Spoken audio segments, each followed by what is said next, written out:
जैसे कि हम हमेशा टीचिंग जो होती है वो 2 वे प्रोसेस होती है, ठीक है। टीचिंग हो या कुछ भी हो, लर्निंग भी हो, ठीक है, वो कैसी होती है? 2 वे प्रोसेस। इट मीन्स कि इसमें एक हमें सिखाने वाला होता है और एक सीखने वाला होता है, ठीक है। और दूसरी चीज को हम बाद में बात करेंगे कि एडम ने बात करी थी और ट्राइपोलर वगैरह वो आगे देखिए। कम्युनिकेशन एबिलिटी, इट मीन्स कि अगर मैं हिंदी में पढ़ा रही हूँ, हिंदी लैंग्वेज जिसको नहीं आती होगी ऑब्वियसली वो नहीं समझ पाएगा, ठीक है। अगर मैं दूसरी भाषा इस्तेमाल करती हूँ तो अगर वो समझ ना पाए तो भी गड़बड़ है ना। तो बाइलिंगुअल चलता है हमारा कि इंग्लिश में हमारे नोट्स होते हैं। नोट्स में इंग्लिश में इसलिए रखती हूँ क्योंकि क्या होता है कि अगर हम इसको देखें, जैसे इंटरेस्ट हो गया, कभी तो इसको बोल देते हैं कि रुचि, कभी कुछ और बोल देते हैं, ठीक है। तो हिंदी में जो होते हैं वर्ड्स हमारे चेंज हो जाते हैं। इंग्लिश में क्या रहता है? इंटरेस्ट है तो इंटरेस्ट ही रहेगा, ठीक है। तो आइडेंटिफाई करने में हमें क्या होती है? आसानी होती है। तो कम्युनिकेशन एबिलिटी इट मीन्स कि अगर हम समझ रहे हैं सामने वाले को और हमारा कम्युनिकेशन गैप जो है 0 है तो ऑब्वियसली हमारा जो है पकड़ में जल्दी आ जाएगा।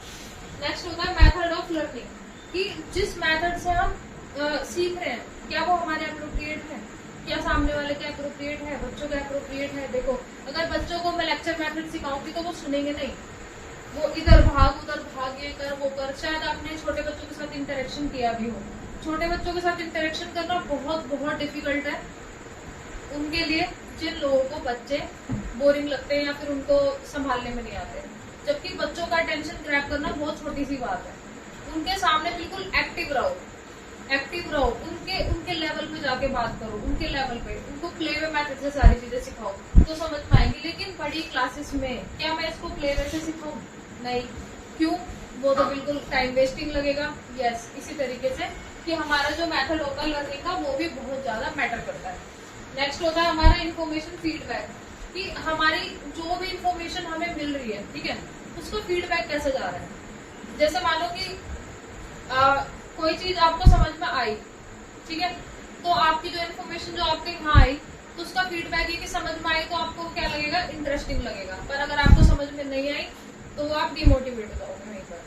तो ये बहुत सारे फैक्टर है जो हमारी लर्निंग को अफेक्ट करते हैं। हमारी हेल्थ, हमें एकदम स्वस्थ रहना जरूरी है, हमारी एज के अप्रोप्रिएट, बच्चों को एज के अप्रोप्रिएट हमें पढ़ाना चाहिए, उनको मोटिवेशन भी देनी चाहिए, उनको इमोशनल स्टेट का ध्यान रखना चाहिए, ठीक है। अगर बच्चे का अगर घर में कुछ ऐसा हो गया जैसे उनकी मम्मी पापा का झगड़ा हो गया और हम उन्हें ऐसे बिठा के पढ़ा रहे हैं बिल्कुल पूरी तरह, तो भी नहीं समझेंगे। उन्हें देखना पड़ेगा बच्चा सैड क्यों हुआ आज क्लास में, उससे पूछो क्या हुआ, उसको बिल्कुल काम करो, बिल्कुल रिलैक्स करो, उसके बाद देखो।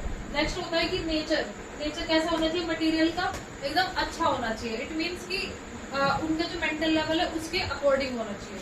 नेक्स्ट होता है हमारी अटेंशन, इंटरेस्ट और एप्टीट्यूड बहुत ज्यादा ध्यान रहता है। इट मीन्स कि अगर हमारा अटेंशन ही नहीं होगा, हमारा एप्टीट्यूड उसकी तरफ पॉजिटिव नहीं होगा, इंटरेस्ट नहीं होगा तो हम उसमें रुचि नहीं लेंगे, हम उसको नहीं पढ़ेंगे। ऐसे ही बच्चे भी नहीं पढ़ेंगे। नेक्स्ट होता है कम्युनिकेशन एबिलिटी, कि जिस वे में हमारा कम्युनिकेशन हो रहा है, जिस 2 वे प्रोसेस में, जिस भाषा में, जिस तरीके से कम्युनिकेशन हो रहा है तो वो भी बहुत ज्यादा मैटर करता है। अब method of learning, method of learning में आता है कि हमारे जो मेथड्स होते हैं लर्निंग के वो हमारे अप्रोप्रिएट होने चाहिए। इट मीन्स कि स्टूडेंट्स के मेंटल लेवल के अप्रोप्रिएशन में ही होना चाहिए। नेक्स्ट होता है इन्फॉर्मेशन फीडबैक, कि अगर इन्फॉर्मेशन हमें ठीक लगती है, फीडबैक अगर अच्छा जाता है तो हम मोटिवेट होते हैं, हम आगे पढ़ने के लिए बढ़ते हैं। मोटिवेशन अगर हमारा लो चला जाता है, इन्फॉर्मेशन हमें लो मिल जाती है तो हम पढ़ने के लिए नहीं पढ़ते। आई होप आपको ये टॉपिक समझ आया होगा। और लर्निंग का अगर कुछ रहता होगा क्रैश कोर्स टाइप में तो मैं आपको वो आगे करा दूंगी। Thank you.